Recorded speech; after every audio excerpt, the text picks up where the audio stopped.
A long-standing feud between two families in Verona that has recently been reawakened. A relationship will begin between two young people from each of their families, and these lovers will end up taking their lives. In the end, the death of the two young lovers is what will finally bring an end to the terrible feud.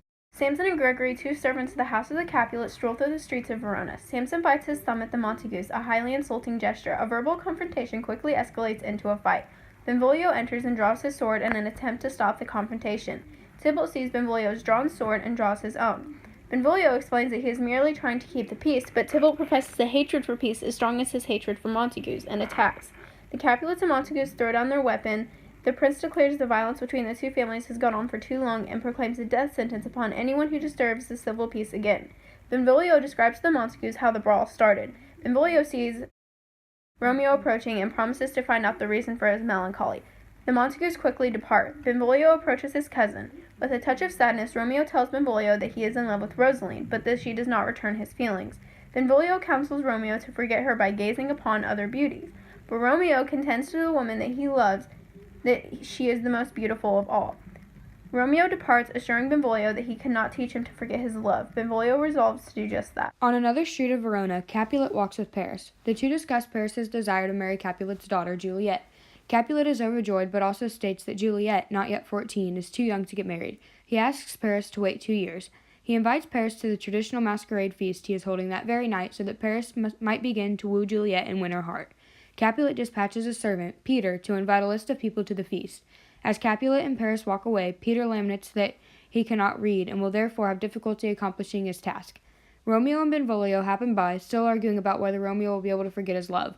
Peter asks Romeo to read the list to him. Rosaline's name is one of those on the list. Before departing, Peter invites Romeo and Benvolio to the party, assuming, he says, that they are not Montagues. Benvolio tells Romeo that the feast will be a perfect opportunity to compare Rosaline with the other beautiful women of Verona.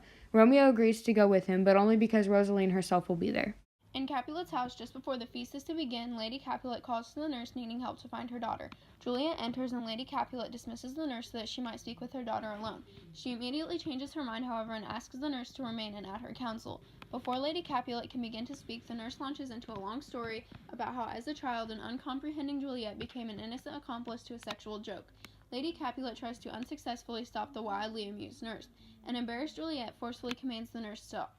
Romeo, Benvolio, and their friend Mercutio, all wearing masks, have gathered with a group of mask-wearing guests on their way to the Capulets' feast. Still melancholy, Romeo wonders how they will get into the Capulets' feast since they're Montagues. When that concern is brushed aside, he states that he will not dance at the feast. Mercutio begins to gently mock Romeo, transforming all of Romeo's statements about love into blatantly sexual metaphors. Romeo refuses to engage in this banter, explaining that in a dream he learned that going to the feast was a bad idea. Benvolio refocuses their attention on actually getting to the feast. Romeo voices one last concern. He has a feeling that the night's activities will set in motion the action of fate, resulting in untimely death. In the great hall of the Capulets, all is a bustle. The servants work feverishly to make sure all runs smoothly, and set aside some food to make sure they have some enjoyment of the feast as well. Capulet makes his rounds through groups of guests, joking with them and encouraging all to dance. From across the room, Romeo sees Juliet. Romeo is transfixed. Rosaline vanishes from his mind and declares that he has never been in love until this moment. Moving through the crowd, Tybalt hears and recognizes Romeo's voice. Realizing there is a Montague present, he sends a servant to fetch his rapier. Capulet overhears Tybalt and reprimands him, telling him that Romeo is well regarded in Verona and that he will not have the youth harmed at his feast. Tybalt protests, but Capulet scolds him until he agrees to keep the feast. As Capulet moves on, Tybalt vows that he will not let his indignity pass. Meanwhile, Romeo has approached Juliet and touched her hand. In a dialogue laced with religious metaphors that figure Juliet as a saint and Romeo as a pilgrim who wishes to erase his sin, he tries to convince her to kiss him, since it is only through her kiss that he might be absolved. Juliet agrees to remain still as Romeo kisses her. Thus, in the terms of their conversation, she takes his sin from him. Juliet then makes the logical leap that if she has taken Romeo's sin from him, his sin must now reside in her lips, and so they must kiss again. Just as their second kiss ends, the nurse arrives and tells Juliet that her mother wants to speak with her. Romeo asks the nurse who Juliet's mother is. The nurse replies that Lady Capulet is her mother, and Romeo is devastated. As the crowd begins to disperse, Benvolio shows up and leads Romeo from the feast. Juliet is just as surprised with the mysterious man she has kissed as Romeo is with her. She comments to herself that if he is already married, she feels she will die. In order to find out Romeo's identity without raising any suspicion, she asks the nurse to identify a series of young men. The nurse goes off and returns with the news that the man's name is Romeo and that he is a Montague. Overcome with anguish that she loves a Montague, Juliet follows the nurse from the hall.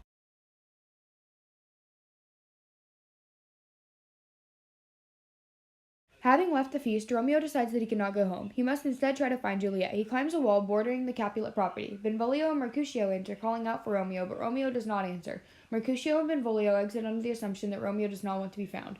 Juliet suddenly appears at a window above the spot where Romeo is standing. Juliet, musing to herself and unaware that Romeo is in her garden, asks why Romeo must be a Montague and therefore an enemy to her family. She says that if he would refuse his Montague name or if he would simply swear that he loved her, she would refuse her Capulet name. Romeo responds to her plea, and Juliet admits she feels strongly about Romeo as he professes he loves her, but she worries he's lying or seems too easy. He reassures her, and the two confess their love again. The nurse calls for Juliet. When she appears, she tells Romeo that she will send someone to him the next day to see if his love is honorable and if he intends to wed her. The nurse calls again and again. Juliet withdraws. She came back one more to set a time when her emissary should call on him. They settle on 9 in the morning. Juliet goes back inside her chamber, and Romeo departs in search of a monk to aid him in his cause. In the early morning, Friar Lawrence enters, holding a basket, filling it with herbs and flowers. After noticing Romeo hadn't slept well, Friar fears that Romeo may have slept in sin with Rosaline. Romeo assures him that that did not happen and describes his new love for Juliet, his intent to marry her, and his desire that the friar consent to marry them that very day. Friar Lawrence is shocked at the sudden shift from Rosaline to Juliet. Romeo defends himself, noting that Juliet returns his love while Rosaline did not. Remaining skeptical at Romeo's sudden change of heart, Friar Lawrence nonetheless agrees to marry the couple. He expresses the hope that the marriage of Romeo and Juliet might end the feud ravaging the Montagues and Capulets. The nurse enters, trailed by the servant Peter. The nurse asks if any of the three young men know Romeo, and Romeo identifies himself. Benvolio and Mercutio take their leave to have dinner at the Montague's house, and Romeo says he will follow shortly. The nurse warns Romeo that he had better not attempt to deal double with Juliet, and Romeo assures her that he is not. He asks the nurse to tell Juliet to find some way to attend confession at Friar Lawrence's cell that afternoon. There they will be married. The nurse agrees to deliver the message. The nurse also agrees to set up a cloth ladder so that Romeo might ascend to Juliet's room on their wedding night.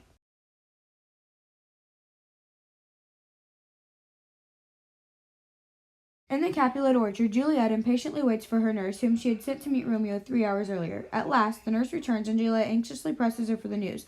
The nurse claims to be too tired, sore, and out of breath to tell Juliet what has happened. Juliet grows frantic, and eventually the nurse gives in and tells her that Romeo is waiting at Friar Lawrence's cell to marry her. The nurse departs to wait in the alley for Romeo's servant, who is to bring her a ladder for Romeo to use to climb up to Juliet's chamber that night and consummate their marriage. Romeo and Friar Lawrence wait for Juliet to arrive at the cell. Friar Lawrence counsels Romeo to love moderately and not with too much intensity, saying that these violent delights have violent ends. Juliet responds that those who can easily describe their worth are beggars. Her love is far too great to be easily described. The lovers exit with Friar Lawrence and are wed. As they walk in the street under the boiling sun, Benvolio suggests to Mercutio that they go indoors, fearing that a brawl will be unavoidable should they encounter Capulet men. Mercutio replies that Benvolio has quick as temper as many men in Italy and should not criticize others for their short fuses. Tybalt enters and approaches Benvolio and Mercutio and asks to speak with one of them. Annoyed, Mercutio begins to taunt and provoke him. Romeo enters and Tybalt turns his attention from Mercutio to Romeo. Romeo refuses to be angered by Tybalt's verbal attack. Tybalt commands Romeo to draw his sword. Romeo protests Tybalt and does not wish to fight him. He asks that until Tybalt knows the reason for his love, he put aside his sword. Mercutio angrily draws his sword and declares with the biting wit that if Romeo will not fight Tybalt, then he will. Mercutio and Tybalt begin to fight. Romeo, attempting to restore peace, throws himself between the combatants. Tybalt stabs Mercutio into Romeo's arms, and as Mercutio falls, Tybalt and his men hurry away. Mercutio dies, cursing both of the Montagues and the Capulets. Enraged, Romeo declares that his love for Juliet has made him effeminate and that he should have fought Tybalt in Mercutio's place. When Tybalt storms back onto the scene, Romeo draws his sword. They fight, and Romeo kills Tybalt. Benvolio urges Romeo to run. A group of citizens, outraged at the recruiting street fights, is approaching. Romeo, shocked at what has happened, cries, "Oh, I am fortune's fool," and then he leaves. The prince enters, accompanied by many citizens. Benvolio tells the prince the story of the brawl, emphasizing Romeo's attempt to keep the peace, but Lady Capulet cries that Benvolio is lying to protect the Montagues. She demands Romeo's life. Prince Escalus chooses instead to exile Romeo from Verona. He declares that Romeo should be found within the city. He will be killed. In Capulet's house, Juliet longs for night to fall so that Romeo will come to her untalked of and unseen. Suddenly, the nurse rushes in with the news of the fight between Romeo and Tybalt, but the nurse is so distraught she stumbles over the words, making it sound as if Romeo's dead. Juliet assumes that Romeo has killed himself, and she resigns to die herself. The nurse then begins to moan about Tybalt's death, and Juliet briefly fears that both Romeo and Tybalt are dead. When the story is last set straight, and Juliet understands that Romeo has killed Tybalt and has been sentenced to exile, she curses nature. The nurse echoes Juliet and curses Romeo's name, but Juliet denounces her for criticizing her husband and adds that she regrets faulting him herself. Juliet claims that Romeo's banishment is worse than 10,000 slain Tybalts. The nurse assures her, however, that she knows where Romeo is hiding and will see to it that Romeo comes to her for her wedding night. Juliet gives the nurse a ring to give Romeo as a token of her love. In Friar Lawrence's cell, Romeo is overcome with grief and wonders what sentence the prince has decreed. Friar Lawrence tells him he is lucky. The prince has only banished him. Romeo claims that banishment is a penalty far worse than death, since he will have to live but without Juliet. The friar tries to counsel Romeo, but the youth is so unhappy that he will not have any of it. Romeo falls to the floor. The nurse arrives and Romeo desperately asks for news of Juliet. He assumes that Juliet now thinks of him as a murderer and threatens to stab himself. Friar Lawrence stops him and scolds him for being unmanly. He explains that Romeo has much to be grateful for. The friar sets forth a plan. Romeo will visit Juliet that night, but make sure to leave her chamber in Verona before the morning. He will then reside in Mantua until news of their marriage can be spread. The nurse hands Romeo the ring from Juliet, and his physical symbol of their love relives his spirits. The nurse departs. Capulet, Lady Capulet, and Paris walk together. Capulet says that because of the terrible recent events, he had no time to ask his daughter about her feelings for Paris. Lady Capulet states that she will know her daughter's thoughts by the morning. Paris is about to leave when Capulet calls him back and makes what he calls a desperate tender of my child's love. Capulet thinks that his daughter will listen to him, then corrects himself and states that he is sure Juliet will abide by his decision. He promises Paris that the wedding will be held on Wednesday, then stops suddenly and asks what day it is. Paris responds that it's Monday, and Capulet decides Monday is too soon and that the wedding will be on Thursday. Just before dawn, Romeo prepares to lower himself from Juliet's window to begin his exile. He must leave before morning comes or be put to death. Juliet declares that the light outside comes not from the sun but from some meteor. Overcome by love, Romeo responds that he will stay with Juliet and that he does not care whether the prince's men kill him. The nurse enters to warn Juliet that Lady Capulet is approaching. Romeo and Juliet tearfully part. Romeo climbs out of the window, standing in the orchard below her window. Romeo promises Juliet that they will see one another again, but Juliet responds that he appears pale, as one's dead in the bottom of a tomb. Romeo answers that to him she appears the same way, and that it is only sorrow that makes them both look pale. Romeo hurries away as Juliet pulls the ladder and begs fate to bring them back to her quickly. Lady Capulet calls to her daughter. She tells Juliet of her deep desire to see the villain Romeo dead. In a complicated bit of punning, Juliet leads her mother to believe that she also wishes Romeo's death, when in fact she is firmly stating her love for him. Lady Capulet tells Juliet about Capulet's plan for her to marry Paris on Thursday, explaining that he wishes to make her happy. Juliet is appalled. Capulet enters the chamber. When he learns of Juliet's determination to defy him, he becomes enraged and threatens to disown Juliet if she refuses to obey him. When Juliet entreats her mother to intercede, her mom denies her help. After Lady Capulet and Capulet storm away, Julie asks the nurse how she might escape her predicament. The nurse advises her to go through with the marriage to Paris. He is a much better match, she says, and Romeo's as good as dead anyhow. Though disgusted by her nurse's disloyalty, Juliet pretends to agree and tells her nurse that she is going to make confession at Friar Lawrence's. Juliet hurries to the friar, vowing that she'll never again trust the nurse's counsel. If the friar is unable to help her, Juliet comments to herself that she still has the power to take her own life. In his cell, Friar Lawrence speaks with Paris about the latter's impending marriage to Juliet. Paris says that Juliet's grief about Tybalt's death has made her unbalanced and that Capulet, in his wisdom, is determined they should marry soon so that Juliet can stop crying and put an end to her period of mourning. Juliet enters and Paris speaks to her lovingly, somewhat arrogantly. Juliet responds indifferently, showing neither affection nor dislike. She remarks that she has not married him yet. On the pretense that he must hear Juliet's confession, Friar Lawrence ushers Paris away, though not before Paris kisses Juliet once. After Paris leaves, Juliet asks Friar Lawrence for help, brandishing a knife and saying that she will kill herself rather than marry Paris. The friar proposes a plan. Juliet must consent to marry Paris. Then, the night before the wedding, she must drink a sleeping potion that will make her appear to be dead. She will be laid to rest in Capulet's tomb, and the friar will send word to Romeo in Mantua to help him retrieve her when she wakes up. She will then return to Mantua with Romeo and be free to live with him away from her parents' hatred. Juliet consents to the plan wholeheartedly. Friar Lawrence gives her the sleeping potion. Juliet returns home where she finds Capulet and Lady Capulet preparing for the wedding. She surprises her parents by repenting her disobedience and cheerfully agreeing to marry Paris. Capulet is so pleased that he insists on moving the marriage up a day to Wednesday. Juliet heads to her chambers to ostensibly prepare for their wedding. Capulet heads off to tell Paris the news.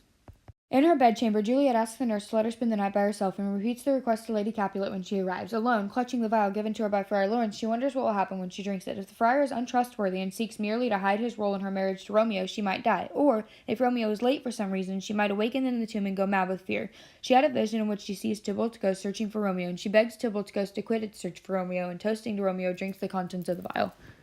Early the next morning, the Capulet house is aflutter with preparations for the wedding. Capulet sends the nurse to go wake Juliet. She finds Juliet dead and begins to wail, soon joined by both Lady Capulet and Capulet. Paris arrives with Friar Lawrence and a group of musicians for the wedding. The friar reminds them all that Juliet has gone to a better place and urges them to make ready for her funeral. Sorrowfully, they comply and exit. Romeo tells Balthasar to get him pen and paper, with which he writes a letter for Balthasar to give to Montague and to hire horses, and says that he will return to Verona that night. Balthasar says that Romeo seems so distraught that he's afraid to leave him, but Romeo insists. Romeo suddenly stops and asks if Balthasar is carrying a letter from Friar Lawrence. Balthasar says he's not, and Romeo sends his servant on his way. Once Balthasar is gone, Romeo says he will lie with Juliet that night. He goes to find an apothecary, a seller of drugs. After telling the man in the shop that he looks poor, Romeo offers to pay him well for a vial of poison. The apothecary says that he has just such a thing, but that selling poison in Mantua carries the death sentence. Romeo replies that the apothecary is too poor to refuse the sale. The apothecary finally relents and sells Romeo the poison. Once alone, Romeo speaks to the vial, declaring that he will go to Juliet's tomb and kill himself. At his cell, Friar Lawrence speaks with Friar John, whom he had earlier sent to Mantua with a letter for Romeo. He asks how Romeo responded to his letter, which described the plan involving Juliet's fate death. Friar John replies that he was unable to deliver the letter because he was shut up in a quarantined house due to an outbreak of plague. Friar Lawrence becomes upset, realizing that if Romeo does not know about Juliet's fake death, there will be no one to retrieve her from the tomb when she awakes. He doesn't know that Romeo has learned of Juliet's death and believes it to be real. Sending for a crowbar, Friar Lawrence declares that he'll have to rescue Juliet from the tomb on his own. He sends another letter to Romeo to warn him about what has happened and plans to keep Juliet in his cell until Romeo arrives. In the churchyard that night, Paris enters with a torch-bearing servant. He hears a whistle, the servant's warning that someone is approaching. He withdraws into the darkness. From his hiding place, Paris recognizes Romeo as the man who murdered Tybalt. As Romeo has been exiled from the city on penalty of death, Paris thinks that Romeo must hate the Capulets so much that he has returned to the tomb to do some dishonor to the corpse of either Tybalt or Juliet. In a rage, Paris accosts Romeo. Romeo pleads with him to leave, but Paris refuses. They draw their swords and fight. Paris's page runs off to get the Civil Watch. Romeo kills Paris. As he dies, Paris asks to be laid near Juliet in the tomb, and Romeo consents. Romeo descends into the tomb carrying Paris's body. He finds Juliet lying peacefully and wonders how she can still look so beautiful as if she were not dead at all. Romeo speaks to Juliet of his intention to spend eternity with her. He kisses Juliet, drinks the poison, kisses Juliet again, and dies. Juliet asks the friar where her husband is. Hearing a noise that he believes is the coming of the watch, the friar quickly replies that both Romeo and Paris are dead and that she must leave with him. Juliet refuses to leave, and the friar, fearful that the watch is imminent, exits without her. Juliet sees Romeo dead beside her and surmises from the empty vial that he has drunk poison. Hoping she might die by the same poison, Juliet kisses his lips, but to no avail. Hearing the approaching watch, Juliet unsheaths Romeo's dagger, and she dies upon Romeo's body. Chaos reigns in the churchyard where Paris's page had brought the watch. The watchmen discover bloodstains near the tomb. They told Balthasar and Friar Lawrence, who they discovered loitering nearby. The prince and the Capulets enter. Romeo, Juliet, and Paris are discovered in the tomb. Montague arrives, declaring that Lady Montague has died of grief for Romeo's exile. The prince shows Montague his son's body. Upon the prince's request, Friar Lawrence succinctly tells the story of Romeo and Juliet's secret marriage and its consequences. Capulet and Montague clasp hands and agree to put their vendetta behind them.